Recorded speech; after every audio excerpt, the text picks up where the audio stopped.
네, 안녕하세요. 성공취업의 시작 접정보센터 이남기입니다. 네, 안녕하세요. 정부인입니다. 네, 우리 취준생 여러분들 지금쯤 서류 합격의 기쁨도 정말 잠시였고 직무 적성 검사 준비하느라 많이들 바쁘실 텐데 그런데 무작정 공부만 하고 있는 건 아닌지 한 번쯤은 되돌아볼 필요가 있을 것 같습니다.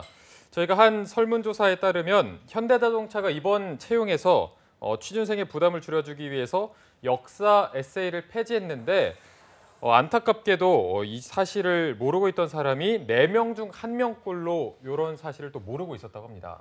말이 되나 싶은데 저희가 누차 여러 번 체킹을 해드렸는데 아직도 그쵸. 모르시는 분이 있다는 게 참 안타까운데요. 이게 저희가 정말 생방송 속보로 전해드릴 만큼 중요하게 네. 전달해드렸는데 아직도 모르고 있는 게 조금 안타까워서 한 분이라도 더 조금 이런 정보를 알려드려야겠다 이런 다짐을 또 한번 새롭게 해봤습니다. 네, 저희 정말 열심히 한번 다시 오늘도 한번 출발해보겠습니다. 수요일 잡정보센터 출발합니다. 네.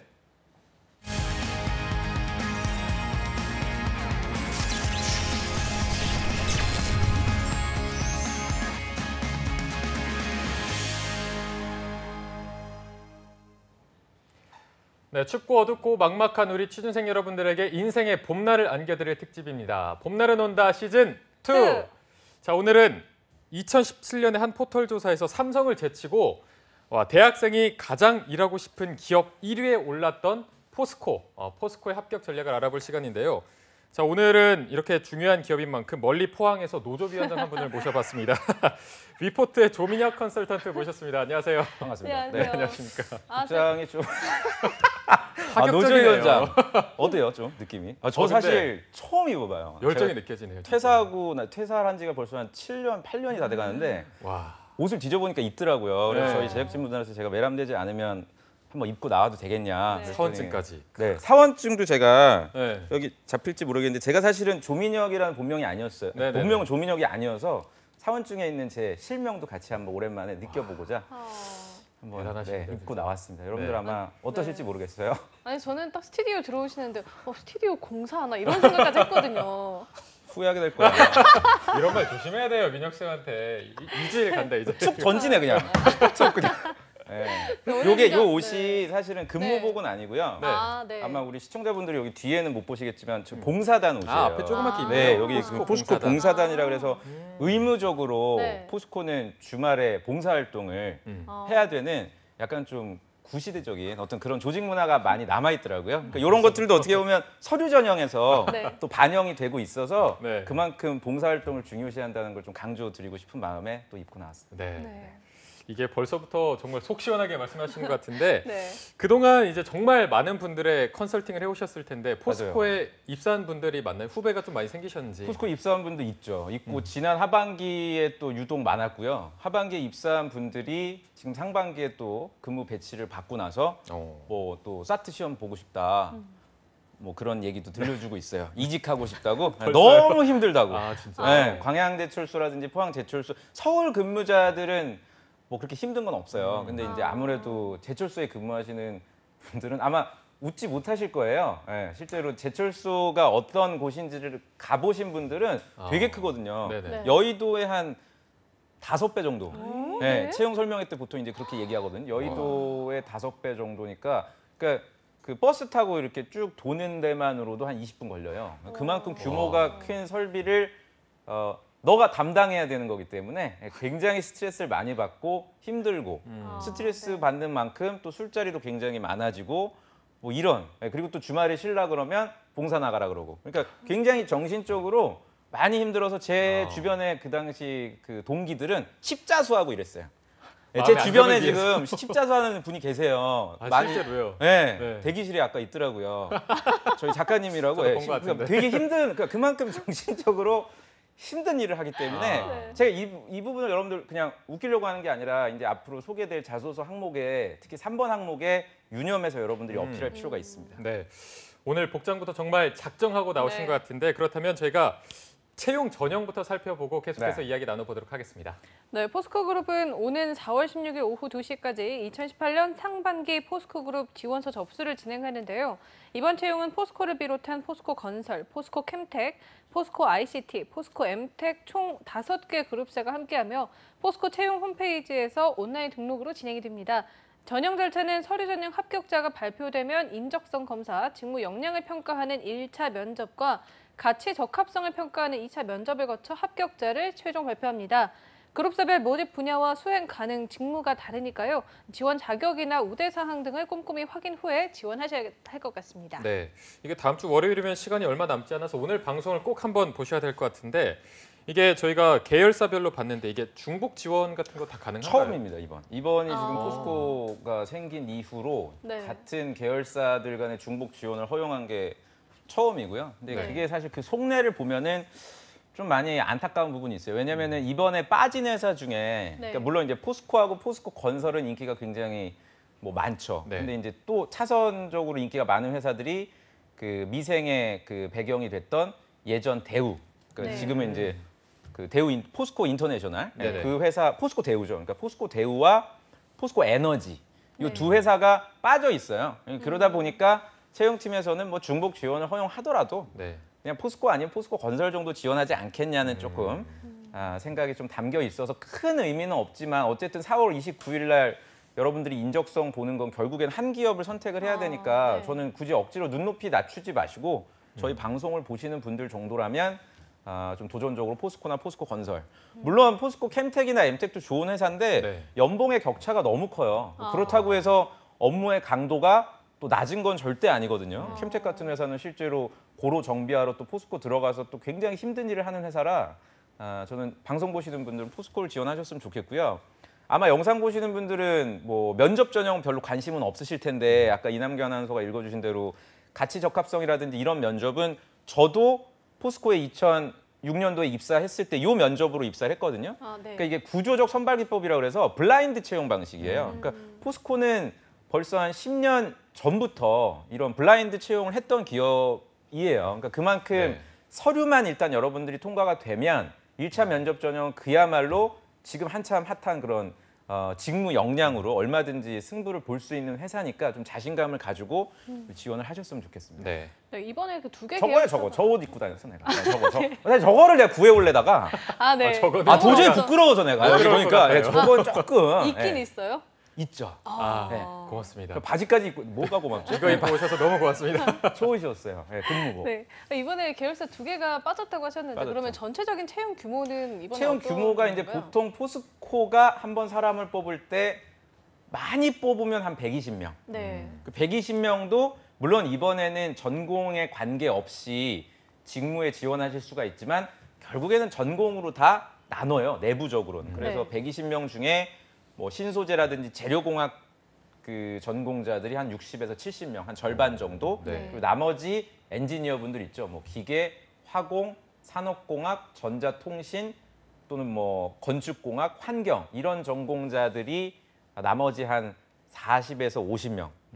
그럼 남은 한 10명 정도가 문과, TO. 그러니까 사실상 그 모집 요강을 아마 이렇게 여러분들 보시면요. 근무 지역이 나오거든요. 네. 그러니까 포스코는 본사가 포항인데 구직자들이 생각하는 건 이제 서울 근무를 많이 생각을 하세요. 그래서 네. 일부러 채용팀에서도 포항을 근무 지역을 먼저 앞에다가 언급하고 그다음 광양, 그다음 송도, 그다음 마지막이 서울. 그게 그냥 대충 만들어진 게 여러분들 아니니까. 그러니까 영상을 보시는 분들은 가급적 지원 전략을 삼으실 때 송도나 서울 쪽은 내 근무지가 아니다라고 생각을 하시고 포항, 광양 그중에서도 광양 설비가 최신에 지어졌기 때문에 92년도에 생겼거든요. 포항은 네. 68년.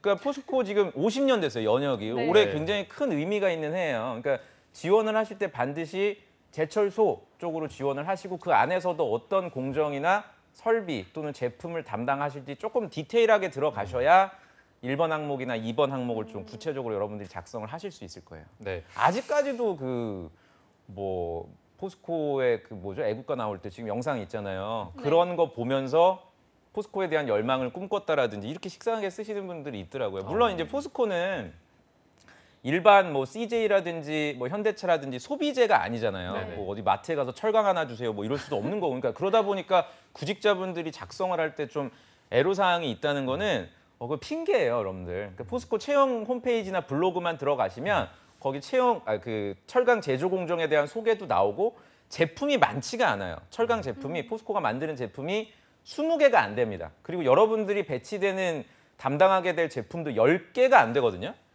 아는 거 없으시잖아요. 포스코 제품 중에. 네. 없죠. 뭐 열연, 냉연 뭐 이런 제품들이 있고요. 가장 여러분들이 친숙해할 만한 게 자동차 강판을 만들어요. 그러니까 자동차를 만들 때 가장 그 제조 원가가 많이 들어가는 게 자동차 그 셰시 강판 쪽이거든요.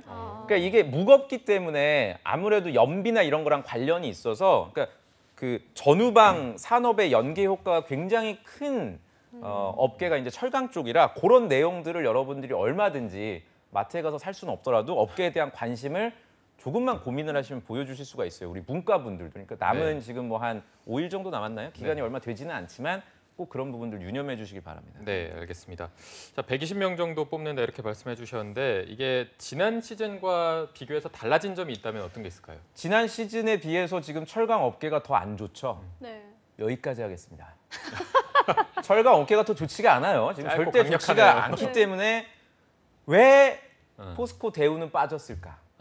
포스코 에너지는 왜 빠졌을까를 여러분들이 쉽게 생각하실 수가 있죠. 그러니까 그런 부분들을 감안하신다면 채용 규모가 더 늘어날까? 제가 이거 여러분들 그냥 농담으로 하는 게 아니라 하반기에 입사한 저희 포스코 합격자분한테 전화를 했어요. 네. 그랬더니 자기 동기들이나 연수원 때 만났던 분들이 두 자릿수밖에 안 됐대요. 그러니까 120명조차 되지 않았던 거예요. 제가 말씀드린 120명은 전 계열사 다 합해서 네네. 뭐 한 150 정도? 그것도 이제 뭐 다른 회사로 이직한 사람들까지 또 그러니까 합격하고 최종 합격 포스코에 최종 합격할 정도면 삼성전자에 되신 분들도 있고 현대차에도 되고 이렇게 되거든요. 이제 그렇게 중복하게 되면 당연히 다른 회사를 가셔야 돼요, 여러분들. 그러니까 그런 인원들까지 뺀다면 남아 있는 사람들 사실상 인원 규모가 그렇게 많지는 않다. 왜냐하면 이게 여러분들 굉장히 적은 규모인 게 뭐 저희가 앞서 삼성의 그럼 몇 분의 1이냐 한 20분의 1 정도밖에 되지 않아요. 예, 현대자동차의 절반 수준. 예, 그렇다고 해서 매출 규모가 그 회사에 비해서 절대 밀리는 게 아니거든요. 그러니까 그런 부분들을 감안을 하신다면 문과분들은 사실상 거의 뽑지는 않는다고 이해를 하시는 게. 하지만 나는 문과로 입사했다. 네. 그만. 뒤에 빛이 나는 것 네, 같은 그렇죠. 갑자기. 나는 네. 문과로 그런 입사했어요. 난 문과생이야. 네, 네, 마지막 알겠습니다. 말에 이어서 여쭤보고 싶은 게 이 전공 제한이 없다고는 했지만 없어요. 말씀하신 것처럼 뭐 문과 TO가 10명 내외일 것이다 이렇게 예측을 하셨는데 그러면 문과 지원생들은 좀 그러니까 어떤 이게 제가 좀 보고서 소름 돋았던 게 제가 입사했을 때 이렇게 채용했거든요. 네. 그러니까 제가 입사했을 때 그 사무계라는 표현을 써요. 포스코는 사무계 그리고 이공계 이렇게 두 가지로만 나눠놓고 사무계 안에서 지원을 하면 나중에 배치할 때 누구 마음대로 하겠다는 얘기일까요? 인사 지원자 그렇죠. 인사 담당 이제 전문가가 다 됐네. 인사 담당자 마음대로 하겠다는 네. 어떻게 보면 굉장히 그 인사 담당자들의 저희 내일 모레 갑질에 대해서 할 거예요. 네. 채용 담당자들이 네네. 어떻게 보면 갑질 아닌 횡포가 좀 담겨 있는. 그러니까 이렇게 얘기하면 되게 구직자들은 뭔가 열린 채용이라는 느낌을 드는데 절대 그렇지 않고요. 내부적으로 다 조정해요. 이번에 신소재공학과 친구들은 몇 명을 지원을 했고 뭐 기계과는 몇 명 지원했구나. 그러니까 지금 아마 한참 모집을 하고 있을 거 아니에요? 그러면 채용팀에서는 실시간으로 파악을 해요. 네. 우리가 신소재 재료공학도는 뭐 한 50% 정도 확보를 해야 되는데 지금 또 중간고사 기간이죠. 네. 아 옛날 생각나네요. 제가 진짜 이런 중간고사 기간에는 또 지원자들이 지원을 많이 안 한단 말이죠. 네. 그럼 어떻게 하면 또 많이 확보할까를 또 생각해서 또 학교에다가도 뭐 전화도 하고 뭐 이런 활동들을 하죠. 그러니까 결론적으로 이거는 어떻게 보면 조금 마케팅적인 채용팀에서 네. 하나의 전략이라고 생각하시면 돼요. 결국에는 내부적으로 다 기준들이 나눠져 있다 이렇게 이해하셔야 될 것 같습니다. 네. 자, 저희가 이제 자소서 합격 전략을 알아볼 텐데 그 전에 포스코 그룹 공채 지원하는 분들한테 조금 전략을 세워준다면 큰 틀을 잡아준다면 어떻게 잡아주는 게 좋을까요? 제철소 어느 지역을 지원하실지를 먼저 정하세요.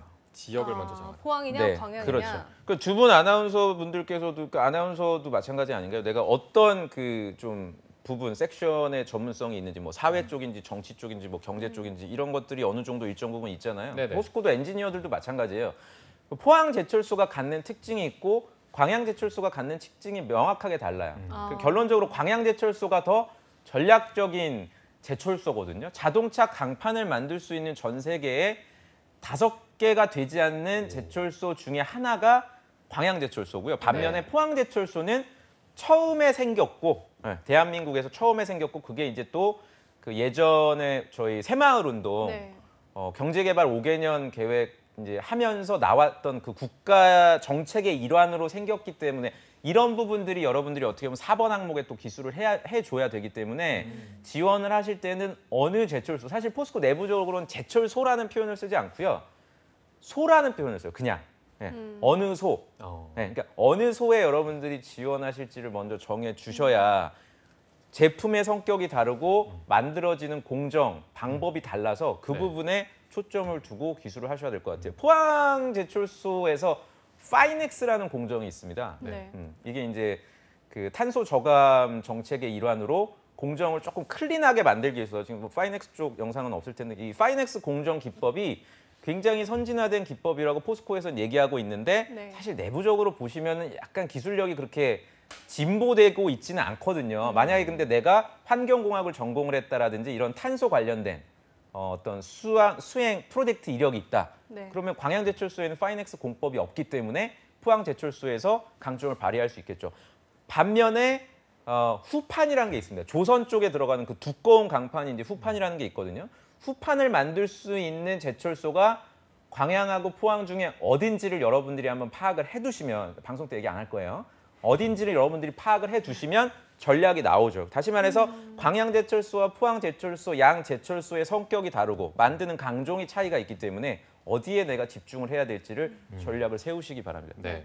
구체적으로 저만 할 수 있는 얘기예요. 이런 거는 사실 네. 뭐 지원 동기 어떻게 쓰냐 그러면은 뭐 열정을 담아야 된다. 뭐 경험을 기반으로. 여러분들 지원 동기는 경험을 기반으로 쓰는 항목이 절대 아니에요. 네. 경험을 기반으로 쓰면은 내용이 이상해져요. 예를 들어서 내가 포스코 입사를 위해서 경험을 하신 분이 세상에 어디 있어요. 그러니까 억지로 쓰다 보니까 괜히 아버지 얘기해. 네. 아버지가 포항 뭐 출신이다. 뭐 과메기 좋아한다. 뭐 이런 얘기한단 말이에요. 실제로. 실제로요? 실제로 길거리를 활보하고 있어요. 그런 친구들. 네. 그리고 뭐 내가 뭐 사실 그 아버지의 또 그러니까 일기를 쓰시더라고. 연결고리가 없어서 아버지의 그렇게 그 억지로 어깨가 하는구나. 항상 뭐 이렇게 굽어 참 있었다. 굽어 있었고 힘들어 보였는데 이젠 제가 덜어드리는 강연백도 씨가 아니거든요 이게. 그러니까 그런 식으로 감성적으로 여러분들 쓰실 이유가 전혀 없는 게 지원 동기 항목이라 네, 제가 말씀드린 대로 어떤 게 전략 강종이고 어떤 특징이 있는지 이런 거 여러분들이 고민하지 않으셔도 포스코는 채용 홈페이지가 잘 돼 있으셔서 네. 들어가 보시면 자세히 나와요. 포스코의 회장님 성함도 모르시는 분들이 있더라고요. 포스코는 전통적으로 제가 사실 포스코 입사한 이유기도 한데 그 오너가 없는 회사예요. 네. 재벌의 성격이 아니라 굳이 뭐 성격을 따진다면 국민연금 거죠. 국민연금이 이제 대부분의 주식을 갖고 있는 국가 어떻게 보면 국민의 기업이죠. 이제 그러다 보니까 입사해서 공채로 입사하신 분들이 30년 또는 40년 근무해서 이제 회장님이 되시거든요. 지금 회장님이 권호준 회장님인데 제가 근무했을 때 전무님이었어요. 이분이 최초로 박사 출신 CEO예요. 다시 말해서 공채로 보통 이제 학부생들이 들어가서 최종 CEO가 되는 반면에 이분은 미국에 이제 서울대학교 재료공학과 나오시고 미국 굉장히 좋은 아이비리그에서 공학 박사를 받으신 다음에 연구소를 입사하셔가지고 연구원 출신으로 CEO가 되셨거든요. 그럼 당연히 생산량이나 생산량과 품질 어느 쪽을 우선시하는 전략을 포스코가 지금 가지고 있는지를 여러분들이 이해하실 수가 있죠.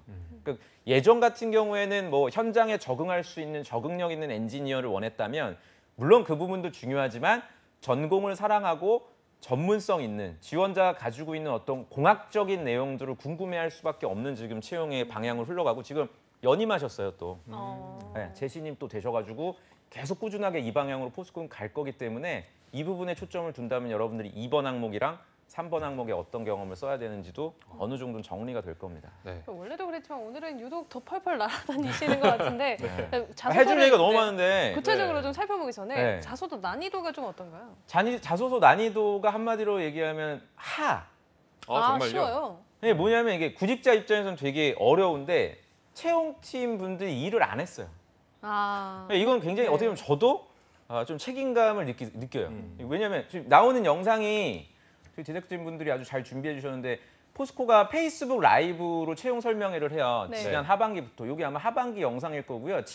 이번 상반기 영상도 포스코 블로그에 올라가 있거든요. 네. 저는 그래서 기대를 많이 했어요. 어떻게 보면 제 후배잖아요. 네. 채용팀 분이. 그래서 보니까 세상에 자소서 항목을 다른 회사 걸 복붙을 한 거야, 이 사람들이. 아. 제정신이 아닌 거예요, 제가 볼 때. 그러니까 1번 항목 같은 경우에는 아모레퍼시픽에서 출발했던 회사 선택 기준이 네. 현대자동차 2번 항목으로 갔잖아요. 네. 이걸 그대로 물어보고 있더라고요, 아. 1번 항목. 그리고 2번 항목도 현대자동차 3번 항목을 그대로 쓰고 있고 심지어 4번 항목은 삼성 4번 항목하고 똑같아요, 최근 사회 이슈. 그래서 굉장히 저는 좀 개인적으로 좀 부끄럽고 네. 실망스러워서 포스코 담당자분들이 보시고 계시다면 좀 각성하셔야. 그러니까 이렇게 채용을 손 놓고 하시면은 누가 우수 인재들이시고 요새는 얼마나 우리 구직자분들이 똑똑한데요.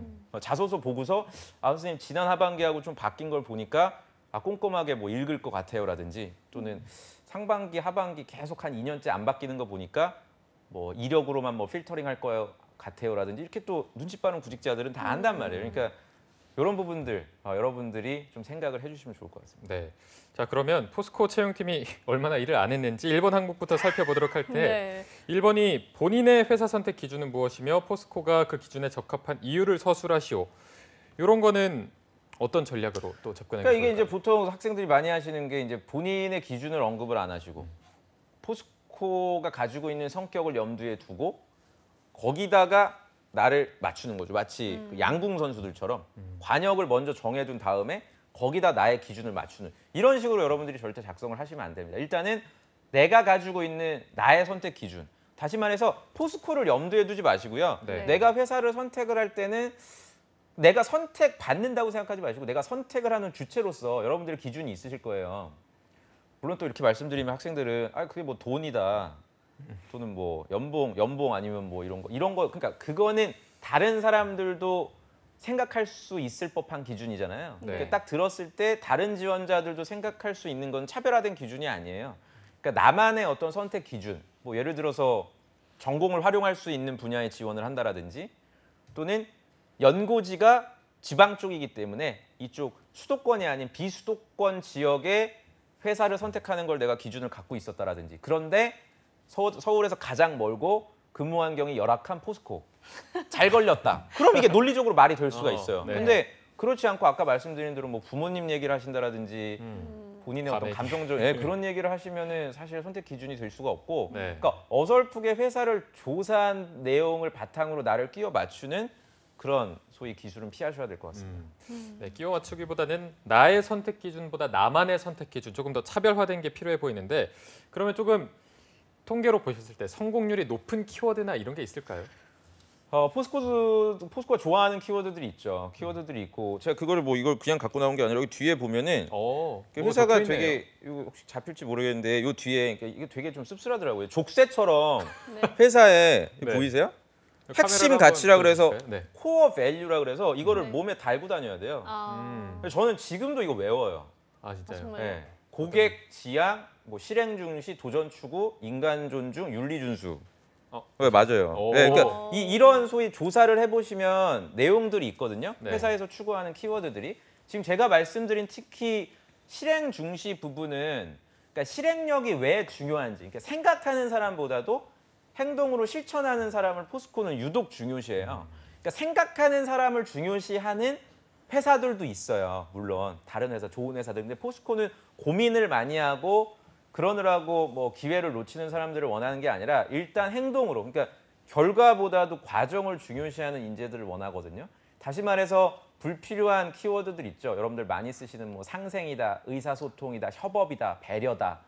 뭐 이런 소위 듣기 좋은 키워드들은 없습니다. 네, 포스코의 핵심 가치 중에. 물론 인재상은 추상적일 수 있어요. 그러니까 제가 인재상 얘기는 여러분들 안 드려요. 인재상은 3개가 있을 거예요. 세계인, 전문인, 뭐 창조인. 인재상 말고 포스코의 핵심 가치에 초점을 두고 기술을 해주시면 그래도 아마 눈에 좀 들어오실 거고요.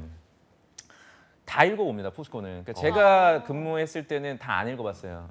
일단 일정 부분 필터링을 시켜서 오래된 얘기죠. 그러니까 뭐 10몇 년 전이니까. 그때는 지원 자격에 충족이 안 되는 사람들은 일단 읽어보지 않았거든요. 근데 네. 지금은 전부 다 채용팀이 여러분들 자소서를 읽어보고 야. 혼자서 못 보죠. 그러니까 실무진들에게 이제 그 자소서 평가를 의뢰를 해서 각자가 다 이제 할당 요런 것들 지난 배구공 때 저희 말씀드렸거든요. 네네네. 실무자들이 그죠? 네, 실제로 읽어보기 때문에 단어나 키워드 선택이 여러분들 굉장히 중요해요. 그래서 다시 한번 강조드리지만 식상한 키워드들은 좀 지양할 필요가 있다.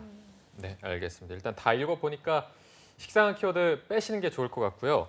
자, 저희가 다음으로 2번 항목으로 넘어가 볼 텐데 2번이 희망하는 직무를 수행함에 있어서 요구되는 역량은 무엇이라고 생각하고 이 역량을 갖추기 위해서 노력 또는 특별한 경험을 서술하라 이렇게 돼 있거든요. 요거는 네. 또 접근 어떻게 해야 될까요? 이건 제가 명확하게 여러분들 답을 드릴게요. 그 유튜브라든지 채용 포스코 블로그에 들어가시면 해당 부서에 근속 한 3년에서 5년 정도 되시는 두 분처럼 이렇게 유능한 현직자 분들이 코멘트 해주시는 것들이 있습니다. 네. 영상으로 보면 한 짧게는 2분에서 길게는 한 4분 정도 되는 영상이 있거든요. 그 내용을 잘 들어보시면 그분들이 어떤 능력이 중요하다고 말씀을 해주세요.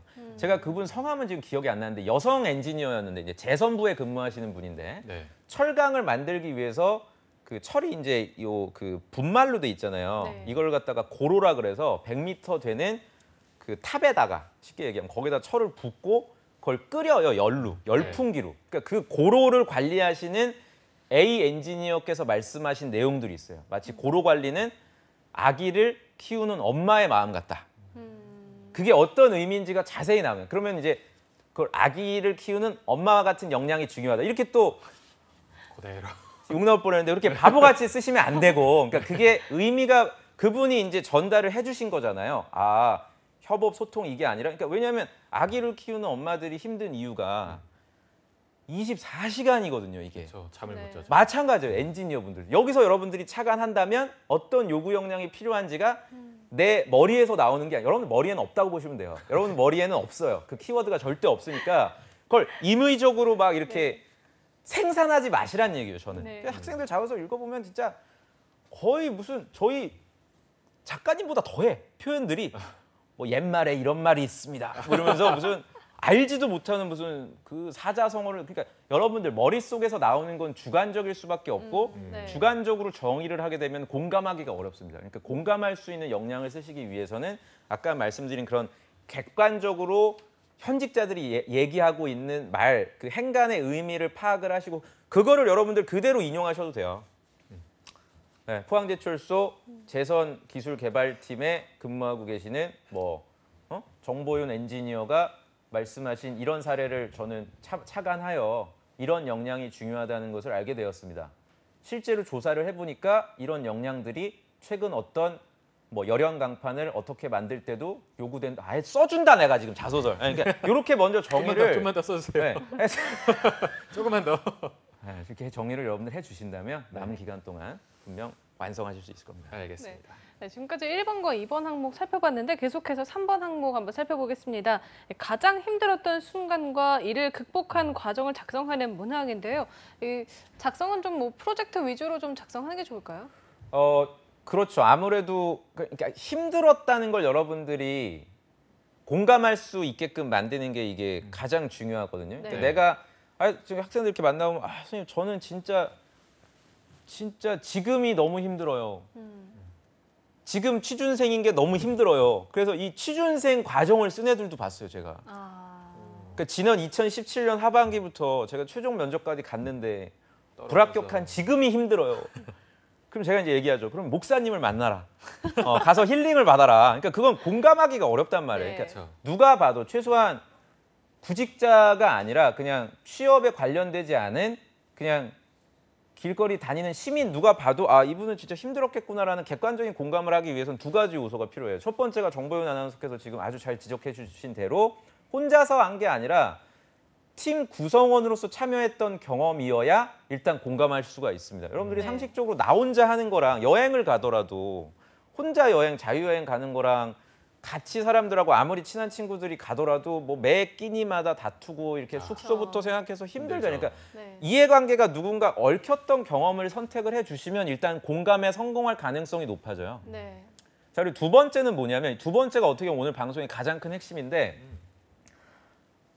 이 얘기를 해야 되나요? 이거를? 해주세요. 해주셔야죠. 옷까지 두 입고 나오셨는데. 번째가 이게 굉장히 그러니까 중간 과정에서 실패했던 사례가 있으면 좋죠.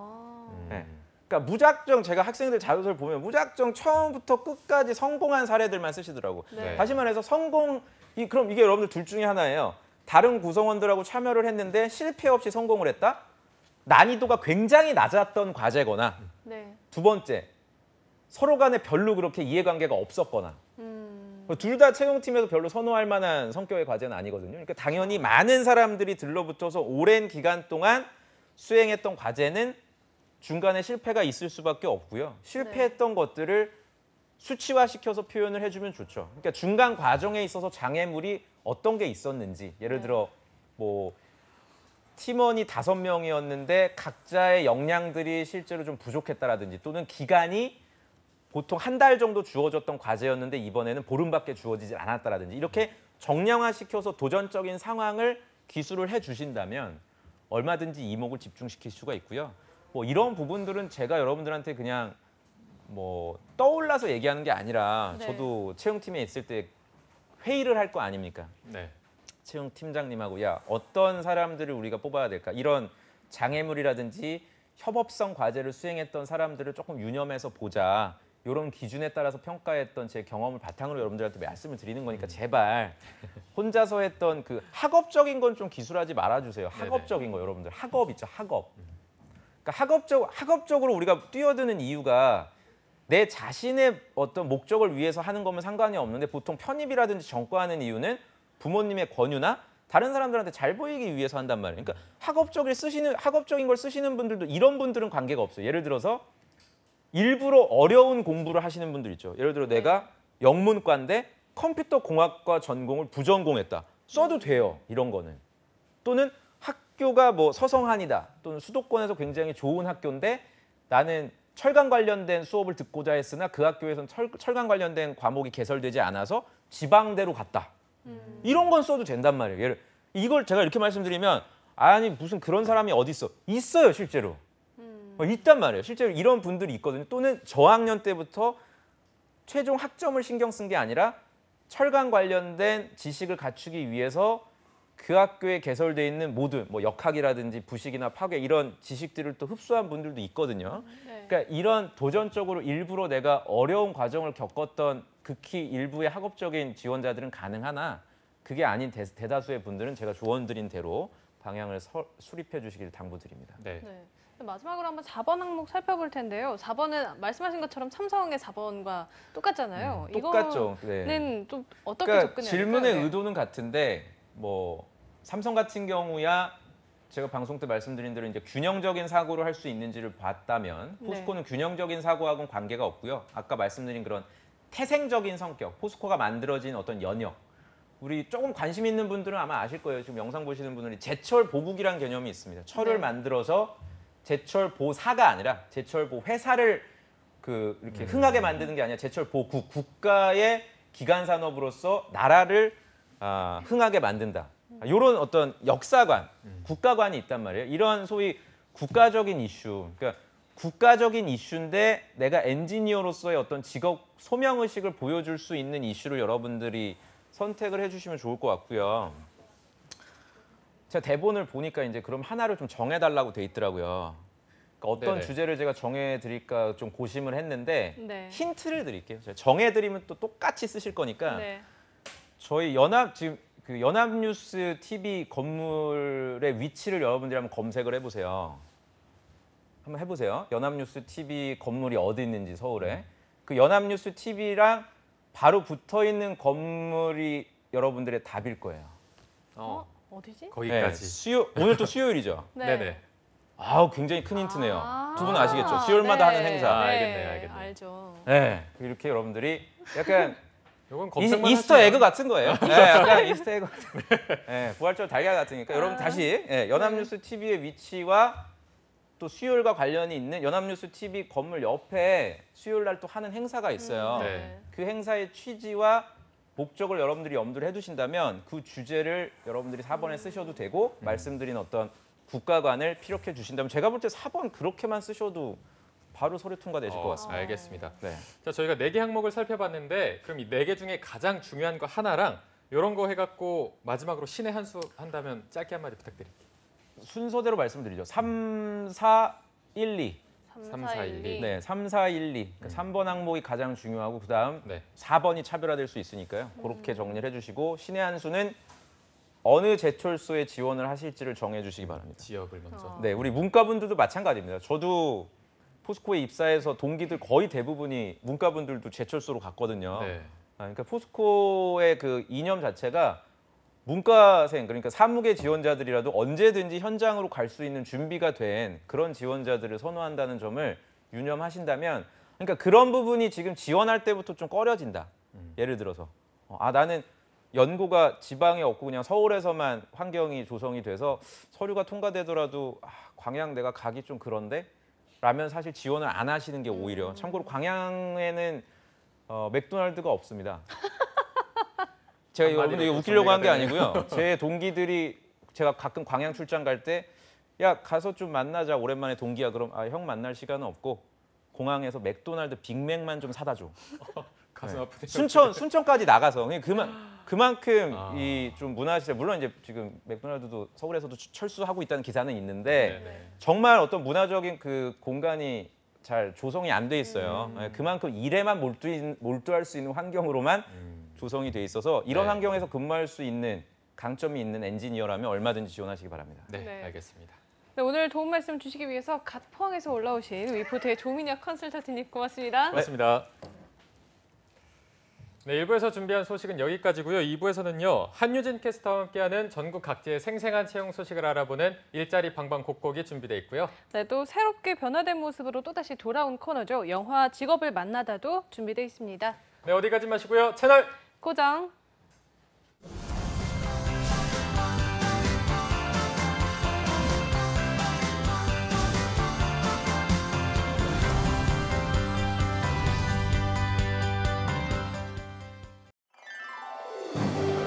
한국 직업 방송을 보면 취업이 보입니다.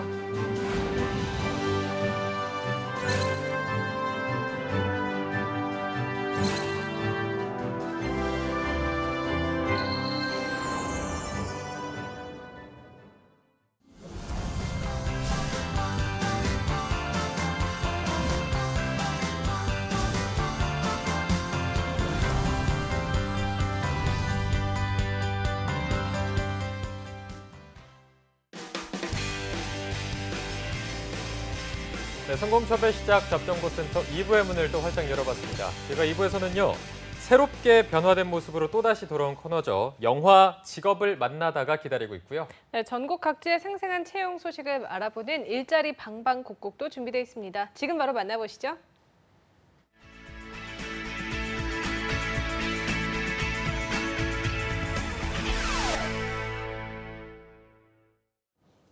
네, 매일매일 전국 각지의 생생한 채용 소식을 알아보는 일자리 방방곡곡. 오늘은 먼저 수원으로 가보도록 하겠습니다. 임진욱 주무관님 전화 연결돼 있습니다. 주무관님 안녕하세요. 안녕하세요. 수원 고용복지 플러스센터의 임진욱입니다. 네, 주무관님 첫 번째 일자리 소식 전해주시죠. 첫 번째 수원 지역 일자리 소개해드리겠습니다. 화성시 반월동에 위치한 정밀부품 가공업체 주식회사 이지텍에서 전략기획 및 경영기획 등을 담당할 중간관리자급 경영기획사무원 1명을 모집합니다.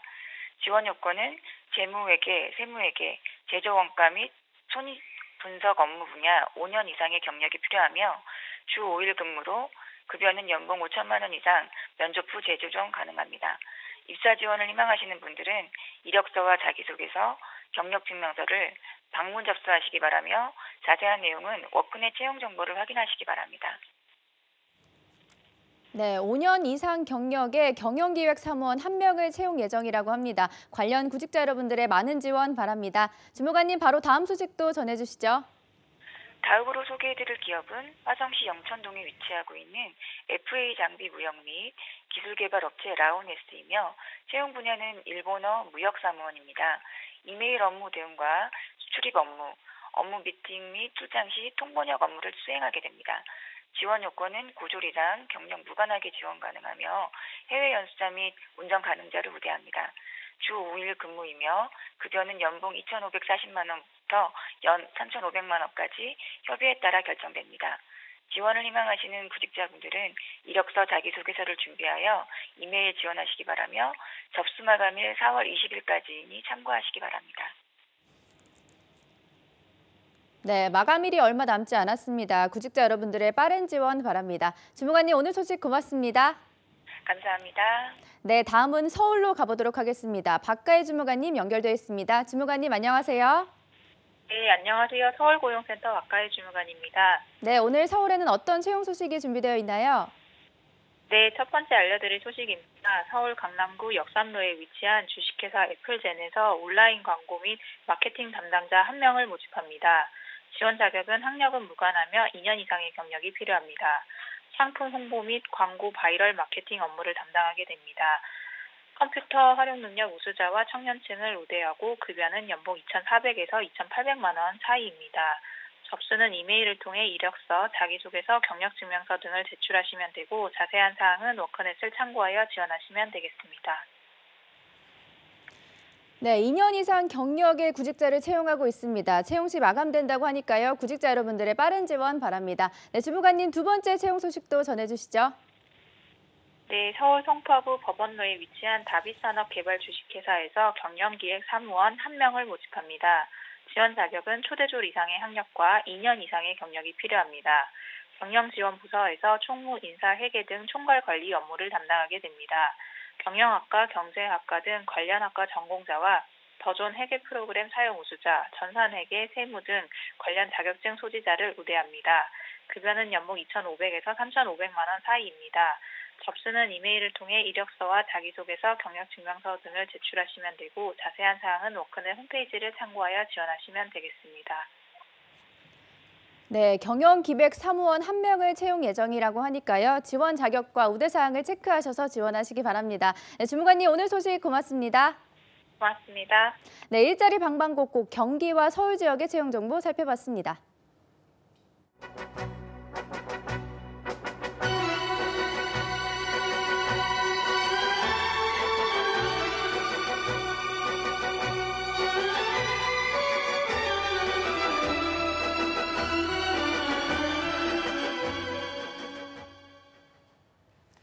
네, 이번 순서는요, 더욱 새롭게 변화된 모습으로 돌아온 코너죠. 영화도 감상하시고 직업의 세계에서도 알 수 있는 영화 직업을 만나다 시간입니다. 네, 오늘도 영화를 통해 직업의 세계를 요목조목 알려주실 예술인문학자 이동섭 교수님 모셨습니다. 네, 교수님 안녕하세요. 네, 안녕하세요. 네. 자, 저희가 지난주에 교수님께서 몸이 조금 안 좋으셨다고 들었는데 네. 살이 좀 빠지신 것 같기도 하고 컨디션은 괜찮으신지. 요새 사실 아마 그 미세먼지하고 네. 일교차가 좀 심해가지고요. 아마 맞아요. 많은 분들도 건강 관리에 좀 신경 쓰셔야 될 것 같습니다. 네. 네, 오늘도 미세먼지가 좀 심하다고 해서 외출하실 때는 또 황사 마스크 필히 착용하시는 게 좋을 것 같은데요. 네, 교수님 오늘은 어떤 영화가 좀 준비되어 있나요? 사실 오늘은 여기 딱 스튜디오 들어와서도 벚꽃이 이렇게 피어 있었잖아요. 네. 그래서 저는 더 벚꽃이 피면 항상 이 사람이 생각이 나는데요. 하지만 누구나 다 있지만 이렇게 말하고 싶지만 섣불리 말할 수 없는 그 사람에 대한 저일 영화인데요. 것 같아요. 네, 바로 첫사랑에 대한 네. 영화. 많은 사람들한테 이제 그 첫사랑 상대를 떠올린 영화죠. 네. 바로 건축학 개론인데요. 사실 이 영화에서 보시면 아시겠지만 이 건축에 대한 사실 네. 건축가가 직업으로 나온 영화가 그렇게 많지 않거든요. 네. 근데 이 영화가 건축가를 전면으로 다뤄서 굉장히 사람들이 호기심을 잃었던 작품입니다. 네, 이게 건축학개론 하면 많은 남성분들이 수지아리를 했던 또 네, 영화이기도 맞습니다. 한데 이게 건축학개론이 음악도 굉장히 괜찮고 스토리도 괜찮았는데 오늘 코너를 통해서 직업까지 3박자를 고루 갖춘 영화가 되지 않을까 이렇게 생각해 보면서 일단 내용을 먼저 한번 살펴볼까요? 네, 내용은 간단하게 말씀드리면요. 이 20살의 이제 건축학 개론이라고 대학교 교양 시간에 네. 이 남자 주인공인 승민과 그리고 여자 주인공인 서연이 우연히 만나게 되는데요. 네. 그 수업을 통해서 사실 이 둘이 가까워지게 되는데 첫사랑을 느끼지만 좀 뭐랄까요? 그 어떤 오해, 승민의 오해로 인해서 관계가 틀어집니다. 그러고 나서 15년 후에 건축가가 된 이 승민을 찾아와서 서연이 제주도에 있는 자신의 집을 지어달라고 이야기하면서 둘은 다시 재회하게 되는데요. 네. 그런 어떤 첫사랑의 상대를 15년 후에 다시 만난다는 아주 달콤한 이 설정과 그리고 김동률의 음악 그리고 무엇보다 이제 수지와 이재훈의 캐릭터 이런 것들이 조합되어서 2012년 개봉 당시에요. 한 400만 명 이상 관객을 동원한 흥행 작품입니다. 네. 저도 이 영화를 진짜 굉장히 재밌게 봤던 기억이 있는데 일단 건축가라는 직업이 조금 저도 이렇게 주의 깊게 보진 않았는데 이 직업에 대해서 오늘 탐구를 좀 해보도록 하겠습니다. 일단 네. 교수님이 꼽은 명장면을 통해서 영화도 한번 즐겨볼 텐데요. 첫 번째 명장면은 어떤 장면인가요? 영화 시작하면 이제 이 현재의 건축가인 승민의 일상이 보이는데요.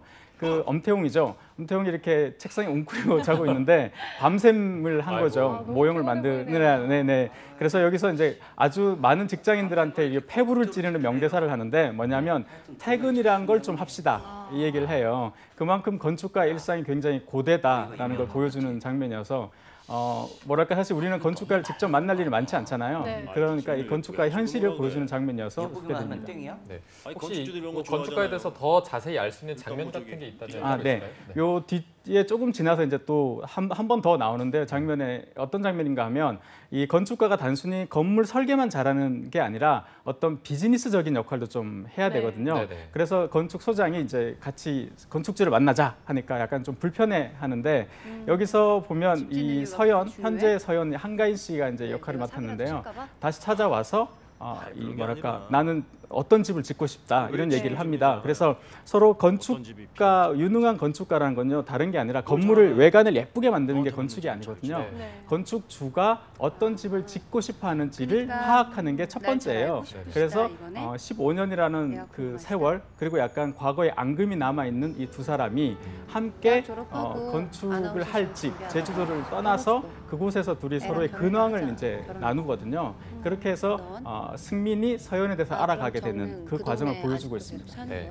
건축가라는 직업이 일단 고객의 니즈를 좀 파악하는 게 좀 우선일 것 같은데 건축사에 대한 소개를 좀 간략하게 해주신다면 어떤 직업인가요? 건축가는 크게 두 가지로 이제 나눌 수 있는데요. 쉽게는 설계를 하고 그리고 모형을 만들어서 이제 보여주는 거죠. 이렇게 네. 왜 많이들 보셨을 거예요. 이렇게 작은 집, 아파트 네. 분양 같은 데 가면 나오잖아요. 그런 걸 만들거나 관청에서 이제 건축적인 법을 해결하는 이런 건축가가 있고요. 아니면 건축공학 기술자라고 해서 이 건축가가 만든 이 설계에 따라서 실제로 현장에서 이 공사를 시공하고 그것을 일체를 감독 관리하는 감리 이렇게 크게 두 가지로 나뉘어져 있다 이렇게 보실 수 있습니다. 네, 굉장히 뭐 멀티플레이어적 성격을 갖고 있는 네, 직업이다 네. 이렇게 보여지는데 그러면 또 다음으로 꼽아주신 명장면도 한번 함께 볼까요? 많은 사람들이 굉장히 이제 설레게 되는 장면인데 바로 네. 15년 전에 건축가 개론 이제 수업 시간인데요. 이 둘이 승민과 서연이 처음 만나는 장면인데 여기서 건축가 교수님이 그런 얘기를 합니다. 건축이라는 것이 자기가 사는 동네에 애정을 갖고 자기가 사는 동네를 이해해야 된다. 이렇게 이제 말씀을 하시면서 과제를 내줘요. 자기가 사는 지역을 좀 탐험해봐라. 이렇게 얘기하면서 그래서 이 둘이 사실 친해지는 어떤 계기가 마련되는 거죠. 네. 네, 그럼 이번 장면을 좀 특히 꼽아주신 이유가 있을까요? 사실 건축에 대한 오해가요. 굉장히 화려하고 네. 돈 많은 사람들하고 친하게 지낼 것 같고 맞아요. 그래서 막 예쁘게 잘 짓고 위압적으로 짓고 이러면 좋은 건축이라고 생각하지만 사실은 그렇지 않거든요. 그 건물이란 것이 단독적으로 있는 게 아니라 주변과 잘 어울려야 돼요. 네. 그렇기 때문에 자기가 사는 공간부터 이해하는 것이 좋은 건축의 출발이다. 이와 더불어서 이 두 인물이 서로 어색한데 건축이라는 동네라는 것을 접점으로 둘이 친해지는 걸 보여주거든요. 그래서 네. 건축가의 내용을 설명하는 동시에 뭐랄까요, 이 영화적으로도 필요한 장면이기 때문에 일석이조라고 할 수 있죠. 그래서 이제 좋은 장면이라고 생각합니다. 네. 아까 방금 전에 꼽아주신 명장면에서도 그 교수님께서 말씀하신 게 주변을 파악하고 이해하는 게 더 먼저다. 이런 자질이 조금 필요해 보이는데 이게 어느 직업도 그렇겠지만 녹록치 않은 힘든 부분도 있을 것 같은데 조금 힘든 부분을 보여주는 장면도 있을까요? 네, 이게 틈틈이 많이 배어 있는데요. 네. 가장 이렇게 제 주변의 건축가한테 물어보면 가장 힘든 게 이제 뭐냐면 건축주와의 이제 갈등인데요. 설계를 이렇게 해서 보여주고 모형을 만들어서 좋겠다 이제 네. 공사를 하자 이렇게 했는데 막상 자신이 생각했던 머릿속에 있는 어떤 희미한 집이 막상 구현이 되기 시작하면 좀 마음에 안 들기 시작하는 거죠. 창이 좀 작은 것 같아. 거실이 좀 좁은 것 같아. 창이 이쪽에 있으면 좋은 것 같아. 이렇게 그래서 약간 뭐 어떻게 보면 당연한 건데 또 어떻게 생각하면 건축주의 뭐 변덕이라 그럴까요? 네. 이런 걸 좀 감당하는 게 좀 어렵다 이렇게 이야기하거든요. 그래서 여기서도 영화에서도 이제 승민이 이 서연이 갑자기 보면서 여기 좀 창이 어떻고 편하고 필요하고 약간 계속 이렇게 바꾸길 요구하는 듯한 말을 하니까 절대 안 돼, 못 바꿔 막 이렇게 얘기하지만 사실은 현실에서는 뭐 정말 세계적인 건축가가 아닌 다음에야 건축주에 그렇게 말씀하기 좀 힘들죠. 그래서 그 건축주의 그 요구를 적절하게 잘 이렇게 펼치는 것, 이것이 굉장히 어려운데요. 그래서 현장에서는 그런 말을 많이 합니다. 좋은 건축주가 좋은 건축가를 만든다. 이런 얘기를 많이 합니다. 네. 상당히 의미 있는 말인 것 같은데 이 고객의 변덕스러운 의견에도 적절하게 이제 비즈니스로 대응해야 한다. 그런 노고를 좀 엿볼 수 있는 장면이었던 것 같습니다. 네. 이 장면에서는 이 승민이 서연의 요구를 좀 잘 컨트롤하나요? 네, 사실은 이 당시에 이미 승민에겐 약혼녀가 있거든요. 근데 약혼녀는 같은 사무실에 근무하는 건축가인데요. 네. 그녀가 이제 반대를 해요. 그렇지만 좀 뭐랄까요, 이 승민이 무리를 해서라도 이 서연의 요구를 들어주는데요. 그 들어주는 게 뭐냐면 20살 때 이제 서연이 둘이 근처에 근교에 놀러 갔을 때 이런 그냥 메모지에다가 지은 집이 있어요. 2층 집. 그 2층 집을 실제로 구현을 해줍니다. 그렇게 해서 둘이 뭐랄까요, 좀 뭐랄까 15년의 앙금이 있지만 어쩌면 좀 둘이 다시 잘 될 수도 있지 않을까라는 기대를 하게 되는 장면이 있는데요. 지금 잠깐 이제 영상에 나왔지만 이 현장이라는 것은 굉장히 위험한 곳이거든요. 그래서 항상 안전에 이제 신경을 써야 되고요. 그런 면들도 이 장면에 좀 잘 나와 있습니다. 네. 이게 항상 건설 현장에서 일하는 다른 인부들과 마찬가지로 굉장히 고되고 힘들고 위험한 직업이다 이렇게 아시면 될 것 같은데 건축가들의 취업은 조금 어떤 식으로 진행이 되고 있나요? 건축가는요, 크게 이제 두 가지로 볼 수 있는데 우선은 이제 설계, 사실 건축의 꽃은 보통 설계라고 하거든요. 네. 그래서 이제 설계를 하는 쪽은 주로 건축사 사무소나 건설 업체의 설계 부서 혹은 아니면 엔지니어링 업체에 이제 취업할 수 있고요. 건축 사무소에 입소하는 경우에는요, 처음에 입사해서 건축사의 업무를 약간 보조하는 건축사보 역할을 합니다. 그리고 이게 사실은 건축은 인간의 안전에 너무나 직결되는 분야이기 때문에요. 굉장히 까다롭습니다. 그래서 건축학과를 나오신다고 해서 바로 건축사가 되는 게 아니고요. 한 전공을 하신 분들은 한 4년 정도 현장에 근무 경력이 필요합니다. 그리고 건축사 시험을 쳐야 되는데요. 이 건축사 시험이 정말 어려워요. 예, 한때 2000년대 중반에는요, 이 성공률이, 시험 통과율이 3~4%밖에 안 됐어요. 근데 지금 2017년에는 한 10%까지 올라갔는데 평균 한 10% 정도라고 보시면 되고요. 그렇게 해서 이제 건축사에 계시는 설계 쪽에 계시는 분이 계시고 아니면 이제 관련 학과에서 석박사를 가지신 분들은 뭐 대학이나 연구기관에 취업하실 수도 있습니다. 네. 근데 좀 건설업계가 요즘에 상황이 많이 좋지는 않잖아요. 네. 앞으로의 전망은 좀 어떨까요? 근데 사실 이제 인간의 기본이 이제 의식주잖아요. 근데 이 산업 자체는 조금 크게 뭐 요동이 없다 저는 그렇게 생각하는데 다만 그 안에서 건축 안에서 어떤 분야는 조금 흥하고 어떤 분야는 조금 쇠할 것 같은데요.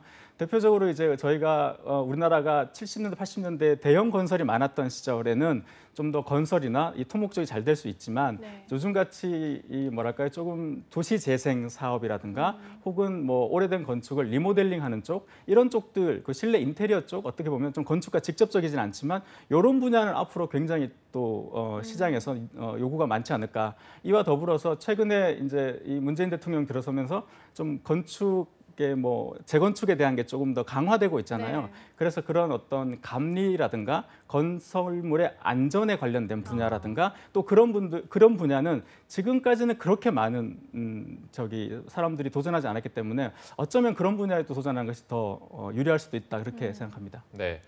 사실 이게 건축학개론이 로맨스 영화인데 교수님께서는 건축가라는 직업에 조금 초점을 맞추고 보셔서 좀 소감이 남다를 것 같기도 한데 영화를 보고 나신 소감은 어떠셨나요?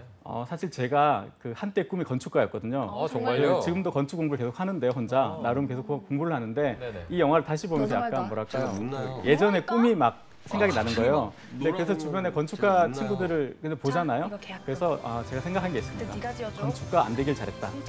그냥 돈을 많이 벌어서 건축을 이해하는 좋은 건축주가 되어야겠다. 그렇게 생각하는데요. 이 영화를 다시 보면서 이 영화 정말 잘 만들었다. 많은 사람들이 좋아할 만한 이유가 있다라고 생각했던 건 뭐냐면 건축이라는 것이 사실은 없던 빈터에 새로 집을 짓는 게 훨씬 쉽다고들 하거든요. 있는 집을 기존의 집을 리모델링하는 게 훨씬 어렵다고들 하잖아요. 네네. 근데 이 사랑도 마찬가지인 것 같아요. 한번 오해로 이제 깨진 상처가 있는 경우를 다시 이렇게 복원하는 건 훨씬 어렵잖아요.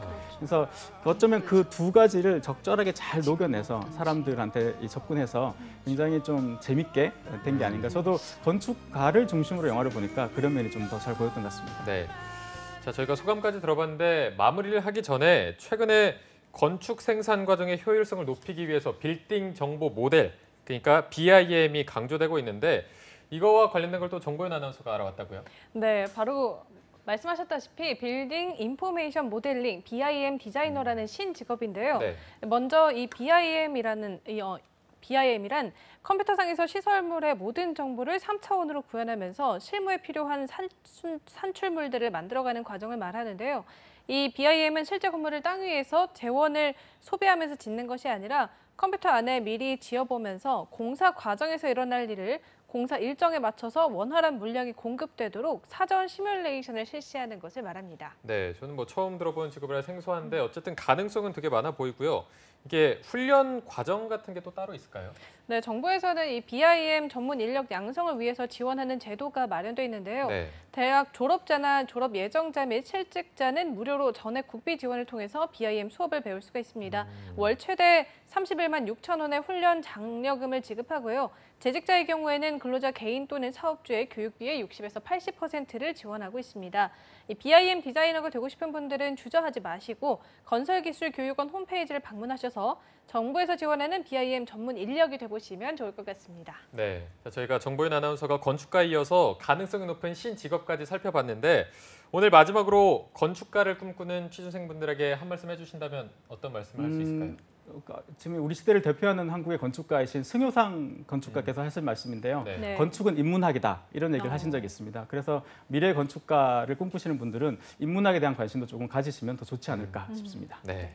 건축은 인문학이다 참 좋은 말인 네. 것 같은데요. 네, 오늘 영화 직업을 만나다 세 번째 시간도 예술 인문학자이신 이동섭 교수님과 함께 해봤습니다. 고맙습니다. 감사합니다. 네, 내일은요 주식회사 한국중구발전에 대해서 합격 전략을 짚어드리도록 하겠습니다. 봄날은 온다 시즌2가 계속되니까요. 많이 기대해 주시고요.